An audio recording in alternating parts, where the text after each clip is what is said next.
एक बार बोलिए, सियावर रामचंद्र की, सियावर रामचंद्र की। आज भारतीय जनता पार्टी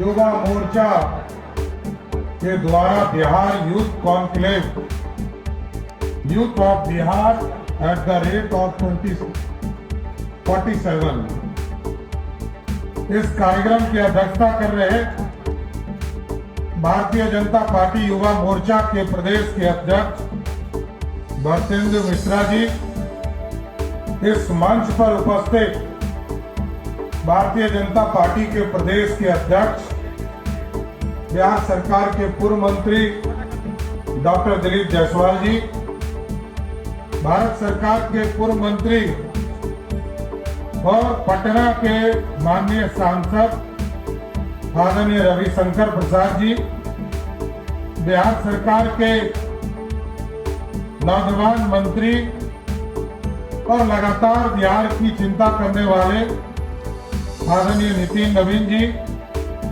भारतीय जनता पार्टी के प्रदेश महामंत्री राजेश वर्मा जी, भारतीय युवा मोर्चा के प्रदेश के प्रभारी दुर्गेश सिंह जी, युवा मोर्चा के उपाध्यक्ष जितेंद्र जी, महामंत्री सीमांत जी, शशिकांत जी, नीरज जी और इस युवा मोर्चा के आकाश जी, मुकेश यादव जी और तमाम साथीगण और इस मंच के सामने उपस्थित तमाम बिहार के नौजवान, बिहार के युवा जो कल के भविष्य हैं, उन तमाम भाइयों, बुजुर्गों, नौजवान साथियों, छोटे छोटे बच्चों, आज ये ऐतिहासिक दिन है साथियों कि हम चर्चा कर रहे हैं और चर्चा कर रहे हैं नया बिहार बनाने की और नए बिहार के तौर पर बिहार में 2047 में कैसा बिहार बनेगा उसकी चर्चा करना चाहते हैं। और आप जानते हैं बिहार के विकास में लगातार प्रगति की जा रही है, लेकिन बदलाव जानना जरूरी है। आज मैं बता सकता हूं साथियों आपको कि बिहार जैसे राज्य में जहां 2005 के पहले दो बड़ी कमजोरी हुआ करता था, एक गंगा के उस पार जो 21 जिले हैं वो बाढ़ से डरे हुए रहते थे और बाढ़ से डरे रहने के चलते हमारे लोग पलायन करते थे साथियों। लेकिन आपको जानकर आश्चर्य होगा कि 2008 में जहां बाढ़ के बाद 1,92,000 क्यूसेक पानी नेपाल छोड़ता था और 7 बड़ी नदियों में जाने के बाद लगभग 21 जिले में से 15 जिले में पूरी बाढ़ की स्थिति हो जाती थी। और याद कीजिए 2008 में पूरा कोसी डूब गया था, पूरा सीमांचल का इलाका डूब गया था, पूरा दरभंगा का इलाका डूब गया था, मिथिलांचल का इलाका डूब गया था। लेकिन साथियों ये बिहार बदल रहा है, इसलिए मैंने कहा रफ्तार पकड़ा है कि आज बिहार में पिछले दुर्गा पूजा में सितंबर माह में 2024 के सितंबर में जब नेपाल ने जहां 1,92,000 क्यूसेक पानी में हमारे 15 जिले डूब जाते थे, आज बिहार में पिछले साल जब बाढ़ आया तो 6.5 लाख क्यूसेक पानी नेपाल ने छोड़ा और मात्र 156 गांव में ही बिहार में पानी आया साथी। ये बदला हुआ बिहार है जहां हम 2 लाख क्यूसेक पानी भी बिहार को बर्दाश्त नहीं कर पाते, आज 6.5 लाख क्यूसेक पानी बिहार में छोड़े जा रहे हैं और यहाँ पानी आता है। और दूसरा, लोग कहते थे कि कोसी अभिशाप है। जितने बच्चे हैं हमारे प्रतियोगिता दर्पण में या किसी कंपटीशन में पढ़ते होंगे कि बिहार का अभिशाप क्या है, तो लोग कहते थे कि कोसी अभिशाप है। लेकिन आज मैं कह सकता हूं साथियों कि जिस कोसी को अभिशाप हम मानते थे, पिछले 20 वर्षों में उसी कोसी और बिहार की नदियों से 14 लाख हेक्टेयर जमीन को निकालकर सिंचाई युक्त करने का काम बिहार की सरकार ने किया था। ये बदला हुआ बिहार। और जहां लोग पहले कहते थे कि मछली गरीबों को खाने को नहीं मिलता, हम गरीबों को बाढ़ नहीं आएगा तो मछली कैसे खाए। लेकिन अब तो इंफ्रास्ट्रक्चर ठीक हो गया था, गांव में सड़कें हैं, गांव में बिजली है, इसकी चर्चा मैं करूंगा अलग से। लेकिन साथियों आप समझिए, जो कल तक अभिशाप था उसको अब हम वरदान बना रहे। और दूसरा, दुनिया में सबसे डेंसेस्ट पॉपुलेशन बिहार है। हमसे आगे बांग्लादेश था, हमसे आगे इंडोनेशिया था, सबको पीछे करके आगे बढ़ गए। आज आबादी लगभग 14 करोड़ है और 14 करोड़ की आबादी में कल तक हमको लगता था कि ये हमारी कमजोरी है, लेकिन अब साथियों ये कमजोरी नहीं है, ये ताकत है। और आज यदि जीएसटी देश में लागू हुआ तो जिस बिहार को हम लोगों ने देखा पहली बार जब सदन में आए थे, तो मैं आपको बताना चाहता हूं कि बिहार का बजट मात्र 6,000 करोड़ का था। और उसमें से भी जब झारखंड बंटने लगा तो बिहार का जो रेवेन्यू था उसका 13% मात्र बिहार में था और 87% जो रेवेन्यू था वो झारखंड चला गया। हम लोगों ने सीने पे पत्थर रखकर बिहार के बंटवारा में वोट करने का काम किया था, लेकिन उस समय पीड़ा थी। लेकिन जब 2024 और 25 में वित्तीय बजट को देखने का मौका मिला, आज मैं कह सकता हूं गर्व से, सर्वश्री अटल बिहारी वाजपेयी जी ने झारखंड की कल्पना की थी कि आदिवासी समाज वहां बढ़ेगा, वहां के पिछड़े आगे मुख्य धारा में आएंगे। लेकिन आज जब मैं 2024 और 25 का बजट पेश कर रहा था, तब मैंने देखा कि जिस झारखंड में 87% रेवेन्यू झारखंड चला गया था, उस बिहार में और झारखंड में फर्क क्या। मेरे से 1 घंटा पहले झारखंड में वहां का बजट पेश किया था और वहां का बजट 1,40,000 करोड़ का था। और जिस बिहार के पास मात्र 13% रेवेन्यू था, मेरा सीना तो 56 इंच का हो रहा था कि जिस झारखंड की आबादी हमसे 3 गुना कम है, क्षेत्रफल लगभग बराबर है, लेकिन आज जब झारखंड और बिहार का बजट का तुलना हुआ तो बिहार का बजट झारखंड के बजट से, जहां झारखंड का बजट 1,40,000 करोड़ का था, बिहार का बजट 3,17,000 करोड़ का था। ये बदला हुआ बिहार है और ये रफ्तार पकड़ा हुआ बिहार है। और क्योंकि अब गांव में भी बेसिक एमिनिटीज है, गांव में भी सड़कें हैं साथियों, और मैं चैलेंज करता हूं किसी को भी, आप जाकर देखिए, बगल में उत्तर प्रदेश है, बगल में मध्य प्रदेश है, बगल में झारखंड है, बगल में उड़ीसा है, बगल में बंगाल है, बगल में असम है। आप किसी भी राज्य में चले जाइए, जितना सड़क बिहार के ग्रामीण इलाके में है, किसी दूसरे प्रदेश में आपको नहीं मिलेगा। ये बदला हुआ बिहार। और आज जब हम लोगों ने देखा कि बिजली की चिंता लोगों को बहुत थी।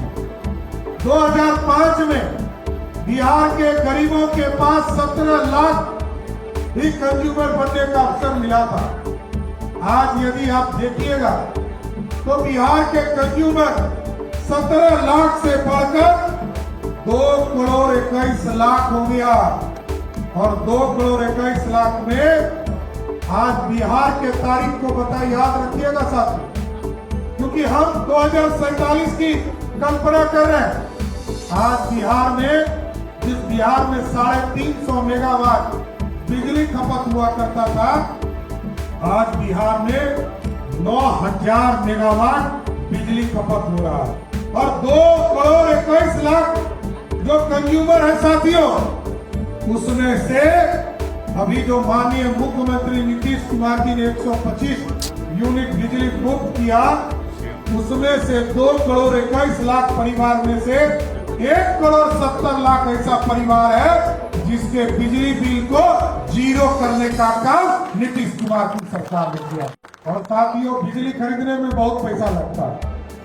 इसलिए लगता है कि जो सबसे पीक टाइम है 6 बजे से लेकर 11 बजे रात तक, बिहार में लगभग 21,000 करोड़ रुपया हम सब्सिडी में देते हैं।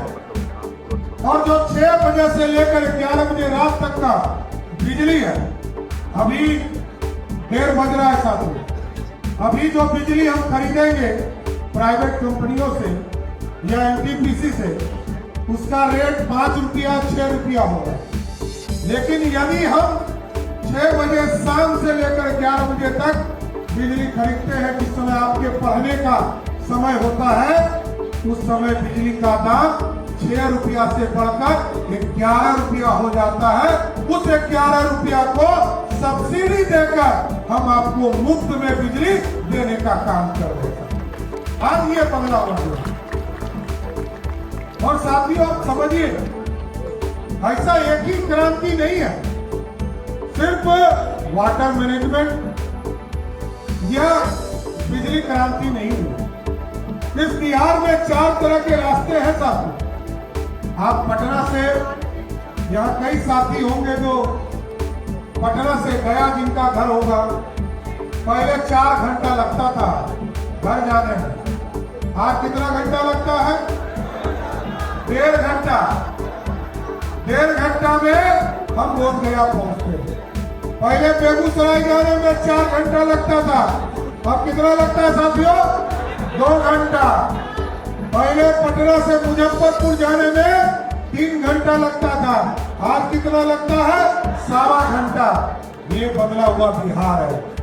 आज परिस्थिति बदली, और आज मैं गर्व से कह सकता हूं साहब, आज आप चले जाइए, उद्योग की चिंता लोग कर रहा है। बिहार से उद्योग बंद हो चुके थे, लेकिन मैं कह रहा था कि 4 सेक्टर है, एक रोडवेज, एक एयरवेज, एक वाटरवेज और रेलवे। 4 ही रास्ते से हम कम्युनिकेशन करते हैं साथियों। रोड की स्थिति मैंने बताया साथियों। एयर ट्रैफिक में 2005 को याद कीजिए, बिहार में 2,57,000 लोग बिहार से हवाई यात्रा करते थे, क्योंकि एक ही एयरपोर्ट था, वो भी पुराना एयरपोर्ट था। लेकिन बदलाव आया साथियों। आज बिहार में 3 एयरपोर्ट, पटना, गया और दरभंगा, 3 एयरपोर्ट चालू हो गया। और आपको हम आश्वस्त करते हैं कि आदरणीय प्रधानमंत्री जी सितंबर में आने वाले हैं। पूर्णिया, जो सबसे दूर इलाका है, उसको भी सितंबर माह में पूर्णिया का एयरपोर्ट चालू करने का काम किया जाए। और आज के तारीख में जिस प्रदेश में मात्र 2,57,000 लोग हवाई यात्रा करते थे, आज लगभग 56 लाख लोग हवाई यात्रा करते हैं। और अब तो पटना का एयरपोर्ट का दृश्य बदल गया। आप पटना एयरपोर्ट जाइएगा तो आपको लगेगा कि दिल्ली और मुंबई के एयरपोर्ट पे पहुंच गए। और आप देखेंगे, जिस पटना के एयरपोर्ट पे मात्र 20 लाख लोग यात्रा कर पाते थे, अब पटना एयरपोर्ट से सिर्फ साल भर में यदि यात्रा का व्यवस्था हम लोग करेंगे तो 1 करोड़ लोग सिर्फ पटना एयरपोर्ट से यात्रा कर पाए। और अभी तक हम लोगों के यहाँ 2 इंटरनेशनल एयरपोर्ट है साथी, पटना और गया। एयरपोर्ट से पटना एयरपोर्ट से एक भी हमारा इंटरनेशनल फ्लाइट उड़ता नहीं है और गया जी से एक या दो एरोप्लेन उड़ता है। लेकिन साथियों, अब हम लोगों ने तय किया, आज ही मुख्यमंत्री नीतीश कुमार जी ने इस प्रदेश में हम लोगों एक नया पॉलिसी लेकर आए कि आज प्रदेश के स्तर पर, क्योंकि पटना एयरपोर्ट थोड़ा हमारा छोटा है और इस एयरपोर्ट पर उतरने के बाद कुछ एयरलाइंस के लोगों ने कहा कि हमको फाइन देना पड़ता है, पेनल्टी देना पड़ता है। हम लोगों ने तय किया साथियों कि पटना से काठमांडू और गया से सिंगापुर, गया से श्रीलंका और गया से शारजाह, इन तमाम जगह को हम जोड़ेंगे और जो पेनल्टी उनको लगेगा 5 लाख रुपया, वो भारत सरकार नहीं बिहार सरकार देकर यहाँ के लोगों को अंतर्राष्ट्रीय स्तर पर भेजने का काम है। एयर ट्रैफिक ठीक हो रहा है, रेलवे हमारे लगातार कनेक्टिविटी बढ़ा रहे हैं। जिस प्रदेश में हम राजधानी चालू करने के बाद हमको लगता था कि राजधानी 120 और 130 किलोमीटर की रफ्तार से चलकर बिहार में हमारे लिए सबसे तेज गति से चलने वाला ट्रेन था।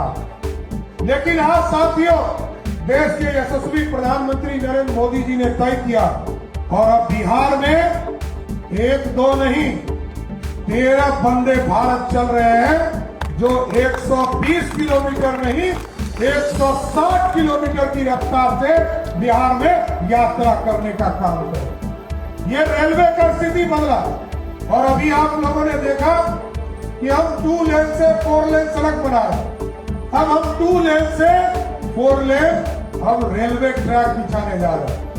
हम बक्सर से लेकर लखीसराय तक जो अभी 2 लेन सड़क आप देख रहे हैं साथी, इसको अभी केंद्र सरकार ने सहमति दिया है कि अब हम इसको 2 लेन से 4 लेन सड़क के तरह 4 लेन ट्रैक बिछाने का काम रेलवे के माध्यम से करेंगे। और ये सारी कल्पना 2047 के है साथियों। कल हमसे सीआई के लोग मिलने आए थे और सीआई के लोगों ने कहा कि 2047 में यदि इसी तरह बिहार बढ़ता चला तो $1 ट्रिलियन बिहार की इकोनॉमी होगी। लेकिन मैं आपको श्योर करता हूं, आज जिस तरह बिहार बदल रहा, ये $1 ट्रिलियन नहीं 2 ट्रिलियन 2047 तक विकसित भारत में बिहार योगदान देगा। क्योंकि अब हम इंडस्ट्री के लिए अंग्रेजों ने 2 कॉलेज बनाया 1925 में। एक 1925 में पटना पीएमसीएच बना और दरभंगा डीएमसीएच बना। 1968 में 2 मेडिकल कॉलेज बनाए जो सोशलिस्ट पार्टियों ने बनाए और कर्पूरी ठाकुर जी ने 1977-78 में 2 मेडिकल कॉलेज बनाया और 1979 से लेकर 2008 तक बिहार में कोई मेडिकल कॉलेज नहीं बना। लेकिन नीतीश कुमार जी ने इसको आगे बढ़ाया और आज मैं गर्व से कह सकता हूं कि जिस बिहार में 6 मेडिकल कॉलेज मात्र हुआ करता था, आज बिहार में लगभग 41 मेडिकल कॉलेज पर बिहार में काम करने का काम किया जा रहा है। और जिस बिहार में मात्र 2 इंजीनियरिंग कॉलेज थे साथियों, 2005 के पहले 2 इंजीनियरिंग कॉलेज, वो भी 1970 के जमाने में बना। एक पटना का एनआईटी जो बाद में सर्दार अटल बिहारी वाजपेयी जी ने एनआईटी बनाया, पटना का इंजीनियरिंग कॉलेज और भागलपुर का इंजीनियरिंग कॉलेज, 2 ही इंजीनियरिंग कॉलेज थे साथियों। आज नीतीश कुमार जी के नेतृत्व में बिहार के 3800 जिले में सरकारी इंजीनियरिंग कॉलेज खोलने का काम किया और पूरे प्रदेश के बच्चे मात्र 10 रुपया में इंजीनियरिंग की पढ़ाई कर रहे हैं और सभी बच्चे पॉलिटेक्निक की पढ़ाई 5 रुपया में करने का काम कर रहे हैं साथियों। ये बदलता हुआ बिहार। नर्सिंग कॉलेज खोले जा रहे हैं, सभी अनुमंडलों में नर्सिंग कॉलेज खोला जा रहा है, सभी प्रखंडों में डिग्री कॉलेज खोला जा रहा है।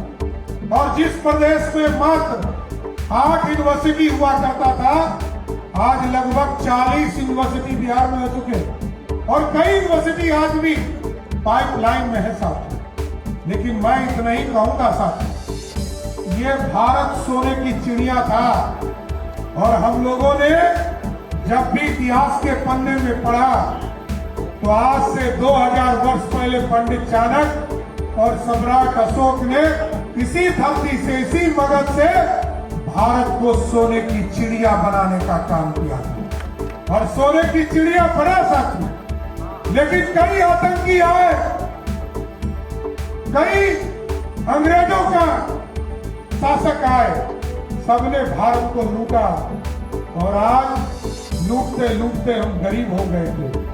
और गरीब होने के साथ साथ दुनिया में लोगों ने कहना शुरू किया कि भारत अब चौथा वर्ल्ड हो गया, चौथी दुनिया हो गया।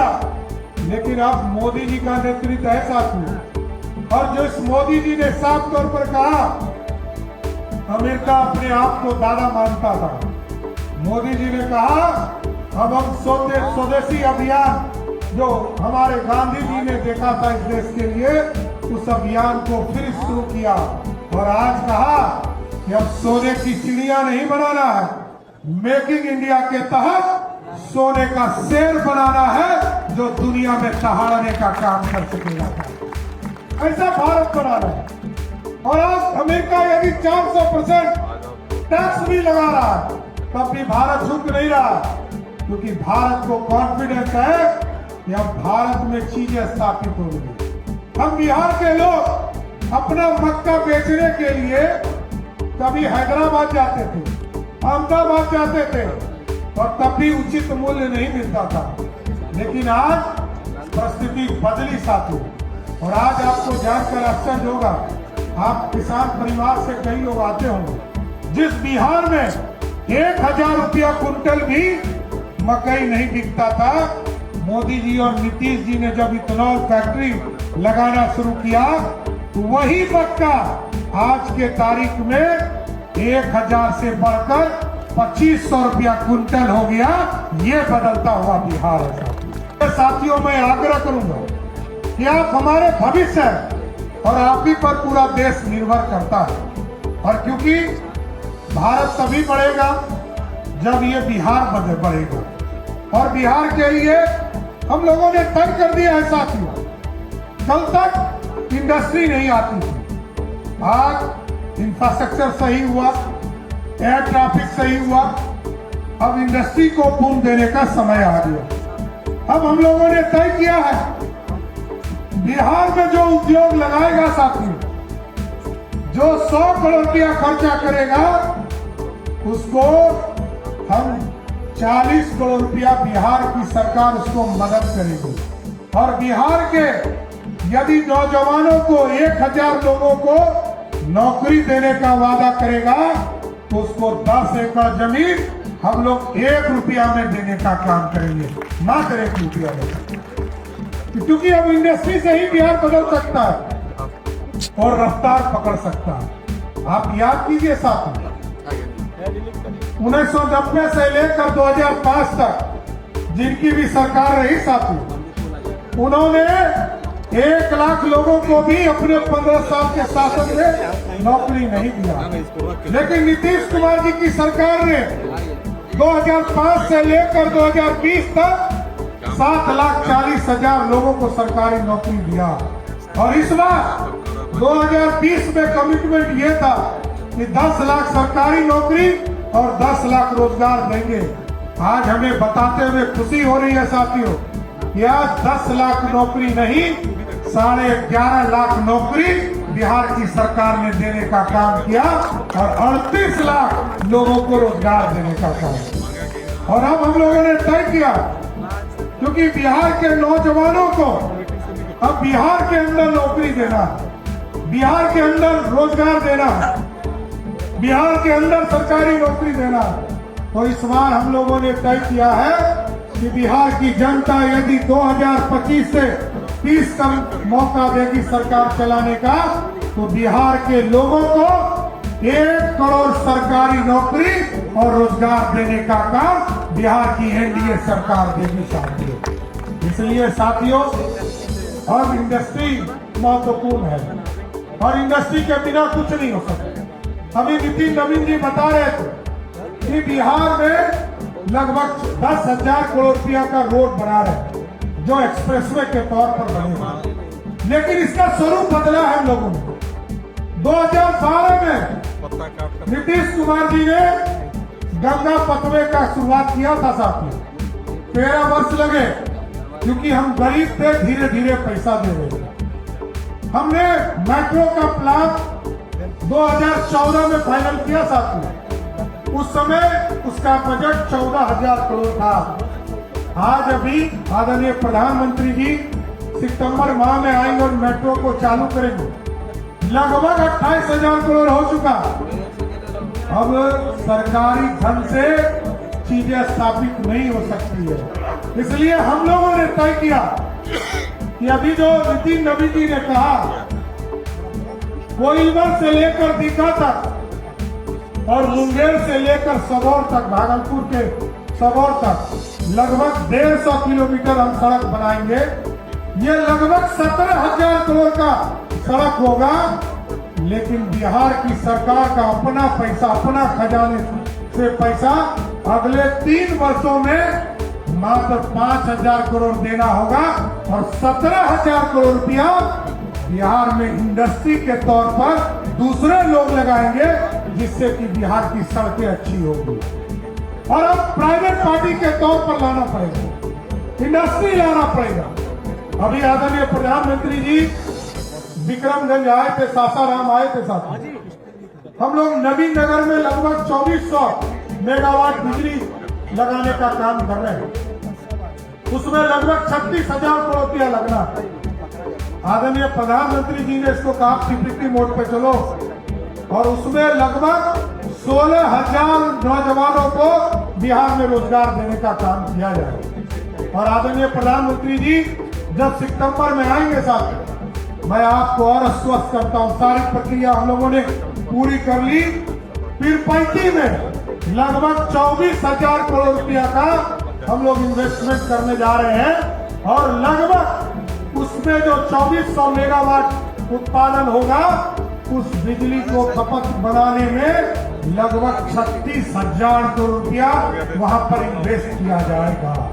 अब यदि बिहार बदलना है और बिहार को गति से बढ़ाना है, और बिहार ये समझिए कि जिस तरह दिल्ली के चारों तरफ आज आप देखेंगे इंडस्ट्री हब बन चुका है।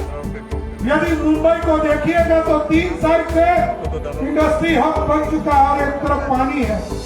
चेन्नई को देखिएगा तो उसके 3 तरफ इंडस्ट्री हब बन चुका है, और हमारे यहाँ जो कलकत्ता है इसके चारों तरफ गरीबी है। चाहे वो बंगाल स्वयं हो, बिहार हो, झारखंड हो, उड़ीसा हो, असम हो, इनको आप देखिएगा इसके चारों तरफ, और एक तरफ अंडमान निकोबार है, इसके चारों तरफ गरीबी है। इस गरीबी को दूर करना है और रोजगार बढ़ाना है। इसलिए 2047 का भारत यदि बनाना चाहते हैं साथियों, तो हम लोगों के विजन को, आदरणीय प्रधानमंत्री जी के विजन को साथ देने का काम कीजिए और भारत कैसे श्रेष्ठ हो इस पर चिंता करते रहिए, क्योंकि आप समझते हैं लगभग 450 वर्षों तक प्रभु श्री राम को जब यहाँ इंतजार करना पड़ सकता है कि हमको एक मंदिर में ले जाना है, तो उसके लिए 450 वर्ष लगे, और तब जाकर प्रभु श्री राम एक भव्य मंदिर में जाने का काम किए। यहाँ बैठे हैं रविशंकर प्रसाद जी, जो सांसद है पटना के। ये लोअर कोर्ट लड़े, हाई कोर्ट लड़े, सुप्रीम कोर्ट लड़े, तब जाकर भगवान राम को भव्य राम मंदिर में स्थापित करने का काम किया। और आदरणीय गृह मंत्री जी, प्रधानमंत्री जी की प्रेरणा से बिहार के लोकप्रिय मुख्यमंत्री नीतीश कुमार जी ने तय किया कि जिस तरह उत्तर प्रदेश में भव्य राम मंदिर को स्थापित किया गया, उसी तर्ज पर बिहार में भी सीतामढ़ी में भव्य सीता मंदिर में मां सीता को स्थापित करने का काम बिहार की सरकार कर रही है साथियों। ये है, हम सांस्कृतिक विरासत को भूल नहीं सकते। हम पूजा की पद्धति जरूर बदले। कोई मुस्लिम हो गया, कोई बौद्ध धर्म अपना लिया, किसी ने महावीर जैन धर्म को अपनाया, किसी ने को सिख धर्म को अपनाया। हमने पूजा की पद्धति बदला है, अपना पूर्वज नहीं बदला है साथियों। पूर्वज तो भगवान राम ही है, भगवान राम ही है, और भगवान राम के ही आशीर्वाद से ये भारत बढ़ रहा है। इसलिए साथियों 2047 का भारत बनेगा जब बिहार बदलेगा। और बिहार में आप तमाम नौजवान जो पहली बार मतदाता बनने वाले हैं, या किसी ने 2024 में मतदान किया होगा, ये बिहार बदलने का समय है साथियों, और बिहार को और विकसित करने का समय है। इसलिए तमाम लोगों से आग्रह निवेदन करूंगा कि vision at the rate of 2047 का जो सपना यहाँ पर देखा गया है, इसमें आपका समर्थन मिले और भारत श्रेष्ठ हो तो बिहार भी श्रेष्ठ हो, बिहार की भी उन्नति हो, बिहार में भी इंडस्ट्री लगे। यही कल्पना करते हुए अपनी बातों को विराम देता हूं और तमाम नौजवानों से फिर आग्रह करता हूं, एक बार बोलिए जय श्री राम, जय जय श्री राम, जय श्री राम, जय जय श्री राम, जय श्री राम। बोलिए सियावर रामचंद्र की बहुत बहुत धन्यवाद। Thank you so much for watching this video. Don't forget to like, comment, share, and subscribe.